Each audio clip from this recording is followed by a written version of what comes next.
নমস্কাৰ দিনটোৰ গুৰুত্বপূৰ্ণ কাৰেণ্ট এফেয়াৰ্ছসমূহৰ সৈতে আপোনাক জনমতলৈ স্বাগতম জনাইছোঁ। দিনটোৰ যিসমূহ গুৰুত্বপূৰ্ণ কাৰেণ্ট এফেয়াৰ্ছ আছে কালি আপোনালোকক যিহেতু কৈছিলোঁ, তো আজিৰ পৰা আমি কাৰেণ্ট এফেয়াৰ্ছৰ যিসমূহ থাকে সেইসমূহ আলোচনা কৰিম। পোনপ্ৰথমটো হৈছে স্বাধীনতা দিৱসত এইবাৰ 1057গৰাকী ব্যক্তিলৈ গেলেণ্ট্ৰি আৰু ছাৰ্ভিচ মেডেল দিয়া হৈছে। প্ৰতি বছৰে স্বাধীনতা দিৱস হওক বা গণতন্ত্ৰ দিৱসত কেন্দ্ৰীয় চৰকাৰৰ ফালৰ পৰা এই গেলেণ্ট্ৰি বা ছাৰ্ভিচ মেডেল দিয়া হয়। এইবাৰ ঠিক সেইদৰে কিমানজনলৈ দিয়া হৈছে? 1057জন লোকলৈ সেই এৱাৰ্ডটো দিয়া হৈছে। আমি এই বিষয়ে অলপমান জানি লওঁ। 15 আগষ্ট স্বাধীনতা দিৱস উপলক্ষে কেন্দ্ৰীয় চৰকাৰে পুলিচ, ফায়াৰ ছাৰ্ভিচ, তাৰপিছতে আপোনাৰ হোমগাৰ্ডছ হওক বা চিভিল ডিফেন্স হওক বা জেইল ছাৰ্ভিচ, এনেধৰণৰ ছাৰ্ভিচৰ লগত জড়িত ব্যক্তিসকলক এই এৱাৰ্ডটো দিয়া হয়। আৰু সেই হিচাপে এইবাৰ 1057জন ব্যক্তি কৰ্মচাৰীলৈ এই সাহসিকতা আৰু সেৱাৰ পদকৰ কথা ঘোষণা কৰা হৈছে। গেলেণ্ট অৰ্থাৎ গেলেণ্ট্ৰি শব্দটো গেলেণ্ট মানে হৈছে বীৰত্ব বা সাহসিকতা, অৰ্থাৎ নিজৰ কৰ্মত যিসকল ব্যক্তিয়ে সাহসিকতা প্ৰদৰ্শন কৰি পেলাই কিবা এটা ভাল কাম কৰে, দেশৰ হৈ কাম কৰিছে, সেইসকল ব্যক্তিকে এই বঁটাটো দিয়া হয়। তাৰপিছতে মুঠ পদক প্ৰাপক হৈছে 1057জন। তাৰপিছতে আপোনাৰ গেলেণ্ট্ৰি মেডেলছ 301জন। তাৰপিছত president medal of distinguish service, মানে ভাল কামৰ কাৰণে ৰাষ্ট্ৰপতিৰ বঁটা কিমানজনে লাভ কৰিছে? 92জনে। তাৰপিছত CBIৰ 21জন বিষয়া আৰু কৰ্মচাৰীলৈ প্ৰেচিডেণ্ট মেডেল দিয়া হৈছে। 301টা গেলেণ্ট্ৰি মেডেলৰ ভিতৰত আপোনাৰ 272জনক আছিল পুলিচৰ আৰক্ষী বিভাগৰ ফালৰ পৰা।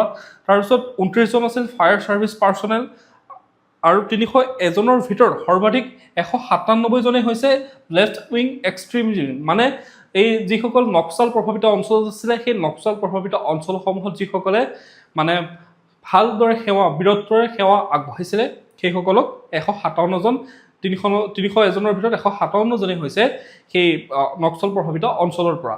ইয়াৰ ভিতৰত আমি ইম্পৰ্টেণ্ট কথাটো জানি লওঁ যে নৰ্থ ইষ্টৰ ফালৰ পৰা আমাৰ উত্তৰ পূব ভাৰতৰ পৰা কিমানজনে লাভ কৰিছে? নৰ্থ ইষ্টৰ পৰা আপোনাৰ 12জনে। এইটো আপোনালোকে মনত ৰাখিব, পৰীক্ষাত আহিব পাৰে। এই 1057জনৰ কথা প্ৰয়োজন নাই বা মনত নাৰাখিলেও একো নহয়, কিন্তু নৰ্থ ইষ্টৰ পৰা কিমানজনে পাইছে? উত্তৰ পূবৰ পৰা কিমানজনে পাইছে? 12জনে পাইছে। তাৰপিছত জম্মু কাশ্মীৰৰ পৰা 51জনে পাইছে আৰু অন্যান্য অঞ্চলৰ পৰা 41জনে লাভ কৰিছে।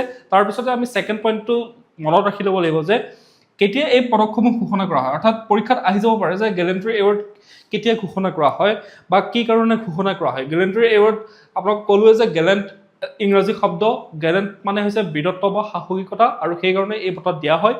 নিজৰ ছাৰ্ভিচত এটা সাহসিকতা, সাহস দেখুৱাই, বীৰত্ব দেখুৱাই দেশৰ হৈ কাম কৰা ব্যক্তিসকলক এই বঁটা দিয়া হয়। তাৰপিছতে এই বঁটা দিয়া হয় 26 জানুৱাৰী আৰু 15 আগষ্ট। 26 জানুৱাৰী হৈছে ৰিপাব্লিক ডে বা গণতন্ত্ৰ দিৱস, আৰু 15 আগষ্ট হৈছে ইণ্ডিপেণ্ডেন্স ডে আৰু বা স্বাধীনতা দিৱস। এই দুটা দিনতে এই বঁটা ঘোষণা কৰা হয়। ঠিক আছে, এতিয়া আমি আহিছোঁ নেক্সটটো কাৰেণ্ট এফেয়াৰ্ছলৈ। নেক্সট কাৰেণ্ট এফেয়াৰ্ছটো হৈছে গৰুড হাই ৰিজলিউশ্যন বাইনকুলাৰ্ছ। গৰুড হাই ৰিজলিউশ্যন বাইনকুলাৰ্ছ কি হয়? বাইনকুলাৰ্ছ মানে হৈছে দুটা চকুৰে চাব পৰা, অৰ্থাৎ দূৰবীন। আমি অসমীয়াত বুজিম যে দূৰবীন। এইটো এটা হৈছে দূৰবীন। এতিয়া আমি মূল কথাটো জানি লওঁ যে ভাৰতৰ প্ৰতিৰক্ষা খণ্ডৰ ৰাজহুৱা প্ৰতিষ্ঠান ইণ্ডিয়া অপটেল লিমিটেড, IOL, এইটো মনত ৰাখিব, ইণ্ডিয়া অপটেল লিমিটেডে নিজৰ দেশীয়ভাৱে নিৰ্মাণ কৰা, অৰ্থাৎ আমাৰ এইটো হৈছে ভাৰতীয় কোম্পানী, আৰু সেই ভাৰতীয় কোম্পানীটোৱে কি হৈছে আমাৰ দেশত থলুৱাভাৱে নিৰ্মাণ কৰা গৰুড হাই ৰিজলিউশ্যন বাইনকুলাৰ্ছ, অৰ্থাৎ যিসকল সামৰিক ক্ষেত্ৰত জড়িত ব্যক্তি থাকে বা আমাৰ যিসকল সেনা থাকে, আমাৰ যিসকল চিপাহী থাকে, তেওঁলোকৰ কাৰণে যিটো দূৰবীন আছিলে সেই দূৰবীনটো নিৰ্মাণ কৰিছিলে। কিন্তু এতিয়া কি কৰিছে, সেই দূৰবীনটো অসামৰিক বজাৰৰ বাবে, অৰ্থাৎ সাধাৰণ মানুহেও যাতে সেই দূৰবীনটো কিনি ল'ব পাৰে তাৰ কাৰণে বজাৰলৈ এইটো মুকলি কৰিছে। ইয়াৰ নিৰ্মাতা হৈছে অৰ্ডেন্স ফেক্টৰী। ঠিক আছে, এইটো পৰীক্ষাত আহিব পাৰে যে গৰুড কি হয়? গৰুড এটা কি হয়? হাই ৰিজলিউশ্যন বাইনকুলাৰ্ছ, অৰ্থাৎ দূৰবীন। গুৰুত্বপূৰ্ণ আমি তথ্যকেইটা জানি লওঁ। গৰুড হৈছে ভাৰতীয় সেনা আৰু কেন্দ্ৰীয় সশস্ত্ৰ আৰক্ষী বাহিনীত ব্যৱহৃত প্ৰযুক্তিৰ ওপৰত ভিত্তি কৰি নিৰ্মিত উচ্চ ক্ষমতা সম্পন্ন এটা দূৰবীন। এইটো মই আগতে কৈ আছোঁ যে গৰুড কি হয়, আপোনালোকে এইটো মনত ৰাখি ল'ব। গৰুড হৈছে ভাৰতীয় সেনা আৰু কেন্দ্ৰীয় সশস্ত্ৰ আৰক্ষী বাহিনীত ব্যৱহৃত হোৱা এটা উচ্চ ক্ষমতা সম্পন্ন দূৰবীন। ঠিক আছে,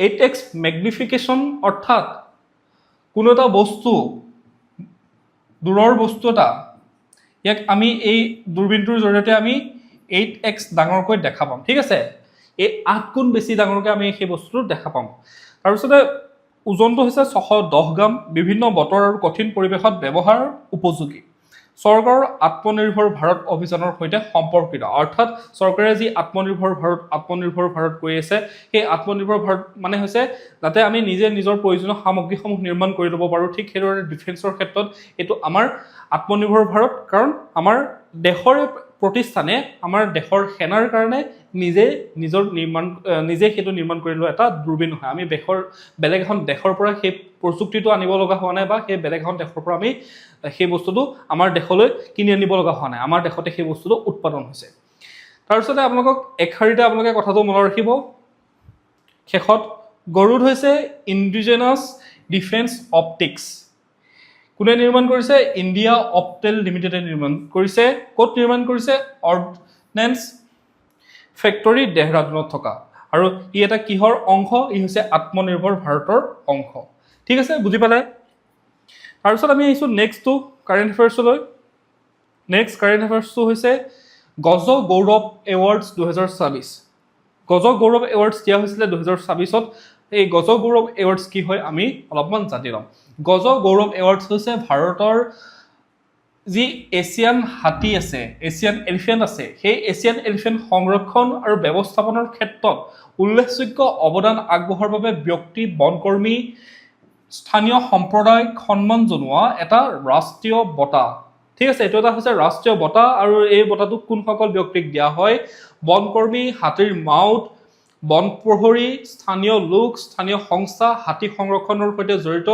ক্ষেত্ৰকৰ্মীসকলক এই ক্ষেত্ৰত জড়িত কৰ্মীসকলক কি দিয়া হয় গজ গৌৰৱ এৱাৰ্ড দিয়া হয় এই ক্ষেত্ৰত আমাৰ উত্তৰ পূব ভাৰতৰ পৰা এইবাৰ দুজন ব্যক্তিয়ে লাভ কৰিছে আমি সেইটো আমাৰ কাৰণে ইম্পৰ্টেণ্ট পৰীক্ষাৰ কাৰণে আহিব পাৰে গজ গৌৰৱ এৱাৰ্ড লাভ কৰা কোনে লাভ কৰিছে সেইটো আপোনালোকে মনত ৰাখিব লাগিব ঠিক আছে এই বঁটাটো কেতিয়াৰ পৰা ষ্টাৰ্ট কৰিছিলে 2022 চনৰ পৰা এই বঁটাটো ষ্টাৰ্ট কৰিছিলে কোনে ষ্টাৰ্ট কৰিছিলে ministry of environment forest and climate change ঠিক আছে এইটো মিনিষ্ট্ৰী এইটো মন্ত্ৰালয় কেন্দ্ৰীয় চৰকাৰৰ এই মন্ত্ৰালয়টোৱে এই বঁটাটো 2022 চনৰ পৰা ষ্টাৰ্ট কৰিছিলে ministry of environment forest and climate চেঞ্জে এই বঁটাটো দিয়ে ই কিহৰ সৈতে সম্পৰ্কিত প্ৰজেক্ট এলিফেণ্ট যেনেকৈ ধৰণে আপোনালোকে পঢ়িছে যে প্ৰজেক্ট টাইগাৰ হওক প্ৰজেক্ট ক্ৰকডাইল হওক প্ৰজেক্ট ডলফিন হওক ঠিক সেইদৰে এইটো এটা প্ৰজেক্ট এলিফেণ্টৰ অংশ আৰু এই প্ৰজেক্ট এলিফেণ্টটো কেতিয়া ষ্টাৰ্ট হৈছিলে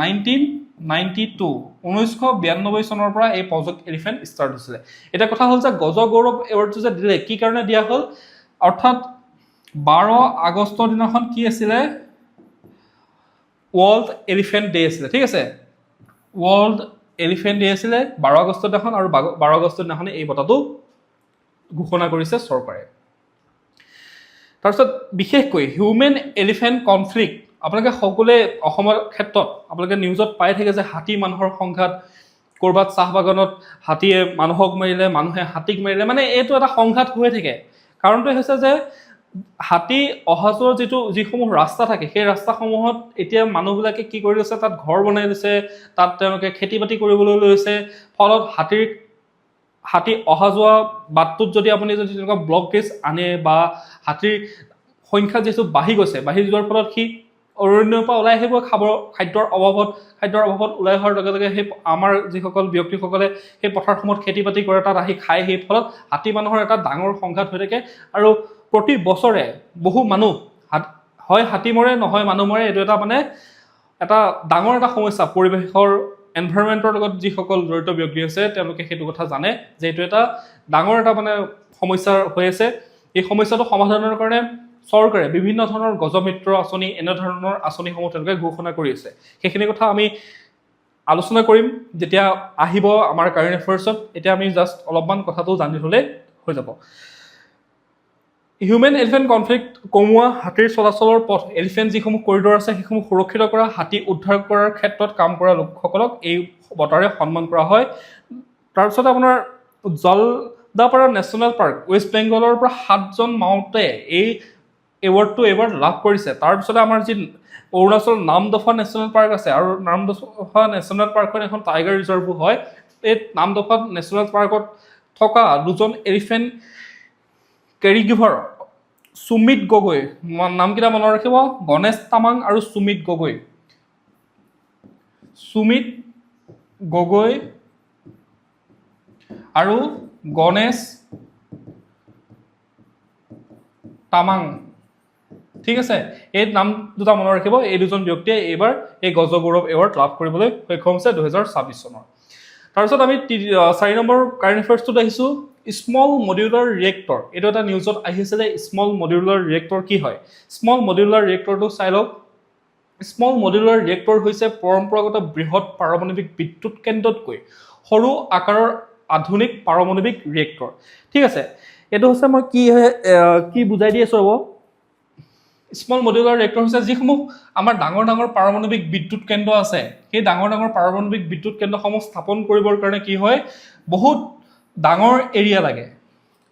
তাতে সেই ডাঙৰ এৰিয়া লগাৰ লগতে আৰু সেই যিটো মানে পাৰমাণৱিক বিদ্যুৎ কেন্দ্ৰ স্থাপন কৰিব লগা হয়, তাৰ ফলত তাত ছেফটি হওক বা কৰ্মচাৰী হওক বা অন্যান্য বিভিন্ন কাৰণ সেইটো এটা স্থাপন কৰিবৰ কাৰণে কি হ'ব লাগিব, মাটিৰ প্ৰয়োজন হ'ব বহুত পৰিমাণৰ, তাত ছাৰ্ভিচৰ প্ৰয়োজন হ'ব, তাত আপোনাৰ বিভিন্ন ধৰণৰ যি প্ৰয়োজনীয়তা আহে, এটা ডাঙৰ এৰিয়াৰ প্ৰয়োজন হৈ যায়। ফলত কি কৰিছে চৰকাৰে, সৰু সৰু স্মল মডিউলাৰ ৰিয়েক্টৰ স্থাপন কৰিব বিচাৰিছে, যাতে আৰু যদি ধৰি লওক ইমান এটা ডাঙৰ এৰিয়া যেতিয়া ল'ব আৰু সেই এৰিয়াটোৰ অনুযায়ী সেই ঠাইখিনিত কি হয়, বিদ্যুতৰ সিমানখিনি প্ৰয়োজন নহ'বও পাৰে।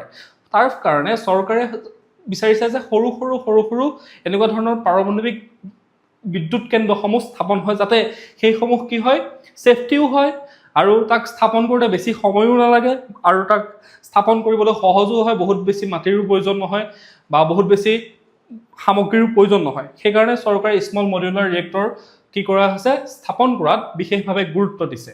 IAEA সংজ্ঞা অনুসৰি এটা SMR ক্ষমতা সাধাৰণতে 300 মেগাৱাট বা তাৰ তলত হয়। ভাৰতৰ লক্ষ্য হৈছে ভাৰতে 2033 চনৰ ভিতৰত অন্ততঃ 5টা দেশীয় SMR বিকশিত আৰু কাৰ্যক্ষম কৰাৰ পৰিকল্পনা কৰিছে। দীৰ্ঘম্যাদী লক্ষ্য হৈছে 2047 চনৰ ভিতৰত ভাৰতৰ পাৰমাণৱিক বিদ্যুৎ উৎপাদন ক্ষমতা 100 গিগাৱাটলৈ কি কৰা হ'ব, বৃদ্ধি কৰা হ'ব। ভাৰতত এইটো কোনে স্মল মডিউলাৰ ৰিয়েক্টৰ কোনে বিকশিত কৰিছে, ভাবা এটমিক ৰিচাৰ্চ চেণ্টাৰ। ঠিক আছে, বাৰ্কে এই মডিউলাৰ ৰিয়েক্টৰটো, এই কেন্দ্ৰসমূহ কোনে বিকশিত কৰিব, ভাবা এটমিক ৰিচাৰ্চ চেণ্টাৰে, ডিপাৰ্টমেণ্ট অফ এটমিক এনাৰ্জি অধীনত এইখিনি হ'ব।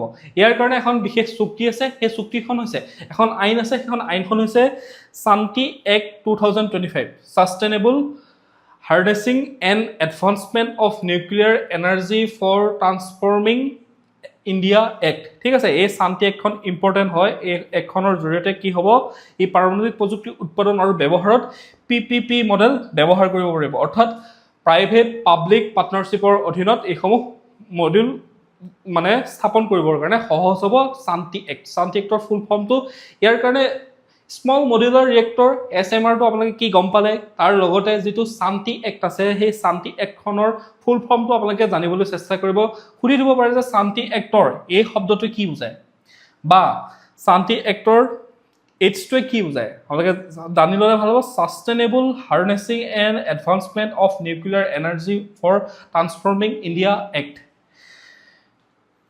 এতিয়া কথা হ'ল যে SMR অৰ্থাৎ আপোনালোকে পাৰমাণৱিক শক্তি ব্যৱহাৰ কৰি পেলাই নিউক্লিয়াৰ ফিউজন কৰি পেলাই কেনেধৰণে বিদ্যুৎ উৎপাদন কৰা হয়। ইউৰেনিয়াম যি 35 আছে, ইউৰেনিয়াম 235ক কি কৰা হয়, নিউক্লিয়াৰ ফিউজন কৰা হয়। নিউক্লিয়াৰ ফিউজন কৰি পেলাই হিট ক্ৰিয়েট কৰা হয়। হিট ক্ৰিয়েট কৰাৰ পাছত তাৰ পৰা হিট হোৱাৰ পাছত কি হ'ব, ভাপ উৎপন্ন হ'ব আৰু ভাপটোৱে গৈ পেলাই কি হ'ব, এই যিটো টাৰবাইন থাকে, এই টাৰবাইনটো চলাব। এই ভাপে গৈ পেলাই তাত যেতিয়া প্ৰেছাৰ দিব, এই মানে ফেনখন চলিব, ফেনখন চলাৰ লগে লগে কি হ'ব, টাৰবাইনটো ঘূৰাৰ লগে লগে ইলেক্ট্ৰিচিটি উৎপন্ন হ'ব। এতিয়া আমি আহিছোঁ নেক্সটটো কাৰেণ্ট এফেয়াৰ্ছ, সেইটো হৈছে 1 হাৰ্ব 1 ষ্টেণ্ডাৰ্ড,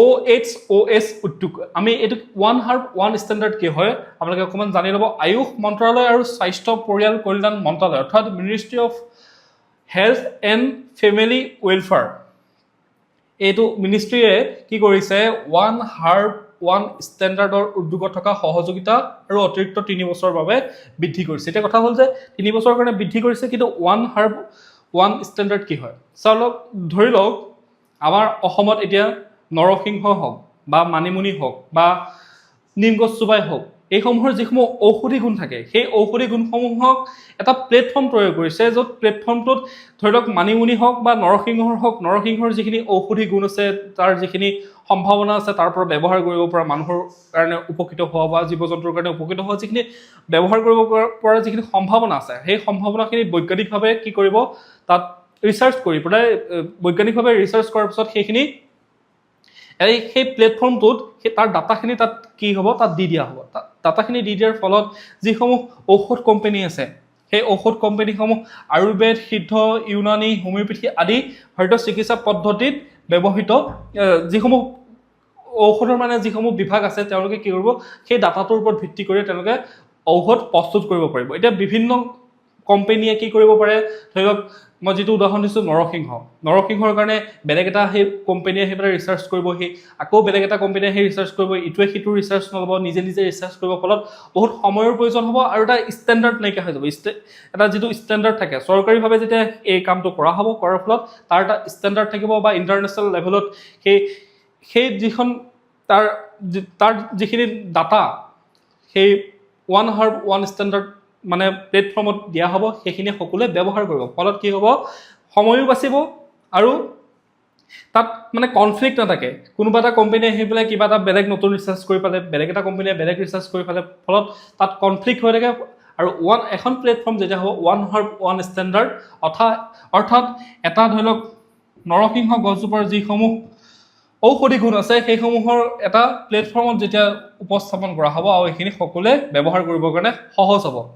ইয়াৰ মূল উদ্দেশ্য হৈছে একে ঔষধি উদ্ভিদৰ গুণগত মান পৰীক্ষা কৰাৰ ক্ষেত্ৰত বিভিন্ন ফাৰ্মাকপিয়াত থকা বিভিন্ন নিয়ম বা মানদণ্ডৰ সংঘাত দূৰ কৰা। বুজি পালেনে মই কি কৈ আছিলোঁ? এই ক্ষেত্ৰত কোনে কাম কৰিছে? PCIMNH অৰ্থাৎ pharmacopoeia commission for India medicine and homoeopathy, এই ক্ষেত্ৰত কি কৰে, এই সংস্থাই কাম কৰে। এই সংস্থাটো কিহৰ অধীনত আছে? Ministry of Ayush. তাৰপিছত IPCয়ে কি কৰে? IPCয়ে এই ক্ষেত্ৰত কাম কৰে ইণ্ডিয়ান ফাৰ্মাকপিয়া কমিশ্যন অৰ্থাৎ IPC, ministry of health and family. এইটো হৈছে এটা অট'নমাছ কাউন্সিল, স্বায়ত্তশাসিত সংস্থা। বুজি পালে ওৱান হাৰ্ব ওৱান ষ্টেণ্ডাৰ্ড কি হয়? আকৌ এবাৰ কৈ দিছোঁ মই, ওৱান হাৰ্ব ওৱান ষ্টেণ্ডাৰ্ড কি হয় আপোনালোকে চাই লওক। ওৱান হাৰ্ব ওৱান ষ্টেণ্ডাৰ্ড হৈছে আয়ুৰ্বেদ, সিদ্ধ, ইউনানী, হোমিওপেথি আদি ভাৰতীয় চিকিৎসা পদ্ধতিত ব্যৱহৃত একে ঔষধি উদ্ভিদৰ বাবে এটা একে স্পষ্ট আৰু বৈজ্ঞানিক মানদণ্ড, এটা ষ্টেণ্ডাৰ্ড কি কৰা, নিৰ্মাণ কৰা, যাতে বিভিন্ন ৰিচাৰ্চাৰ আহি পেলাই, বিভিন্ন গৱেষক আহি পেলাই, বিভিন্ন নানা ঋষি, মানে সাধাৰণতে বুজি ল'ব হ'লে নানা ঋষিৰ নানা মতটো বাদ দি পেলাই এজন ঋষিৰ এটা মতে, মানে এটাই যাতে ষ্টেণ্ডাৰ্ড হয়, সেইটোৱে হৈছে ওৱান হাৰ্ব ওৱান ষ্টেণ্ডাৰ্ডৰ যিটো উদ্যোগ লৈছে চৰকাৰে, সেইটোৱে হৈছে তাৰ ওপৰত কাম কৰিব। এইখিনি আছিলে আজিৰ দিনটোৰ গুৰুত্বপূৰ্ণ কাৰেণ্ট এফেয়াৰ্ছ। আপোনালোকে যদি ভিডিঅ'টো ভাল পালে এটা লাইক কৰিব আৰু কমেণ্টত কিবা বুজি নাপালে সুধিব, আৰু এইখিনি যিসমূহ কাৰেণ্ট এফেয়াৰ্ছ থাকে মই তাৰ কম্পাইলেশ্যন দিম, আপোনালোকে যদি লাগে তেতিয়াহ'লে কমেণ্ট ছেকশ্যনত লিখিব। তো ভিডিঅ'টো আছিল ইমানে। পুনৰ আমি পৰৱৰ্তী ভিডিঅ'ত লগ পাই আছোঁ। কাইলৈ যিহেতু ছানডে আছে, ছানডে দিনাখন বন্ধ থাকিব, ছানডে আৰু ছেটাৰডে বন্ধ থাকিব। মই আজি প্ৰথমৰ পৰা ষ্টাৰ্ট কৰিছোঁ কাৰণে ছেটাৰডে দিনাখনো ষ্টাৰ্ট কৰিছোঁ, কিন্তু ছেটাৰডে ছানডেটো বন্ধ থাকিব, কিন্তু ছেটাৰডেটো ক'ব নোৱাৰোঁ, হয়তো বন্ধ থাকিব পাৰে বা ল'বও পাৰোঁ ক্লাছ, কিন্তু ছানডে বন্ধ থাকিব আৰু সোমবাৰৰ পৰা আপোনালোকে পুনৰ ভিডিঅ'সমূহ লাভ কৰিব। ধন্যবাদ ভিডিঅ'টো চোৱাৰ বাবে। পুনৰ পৰৱৰ্তী ভিডিঅ'ত লগ পাম। Thank U.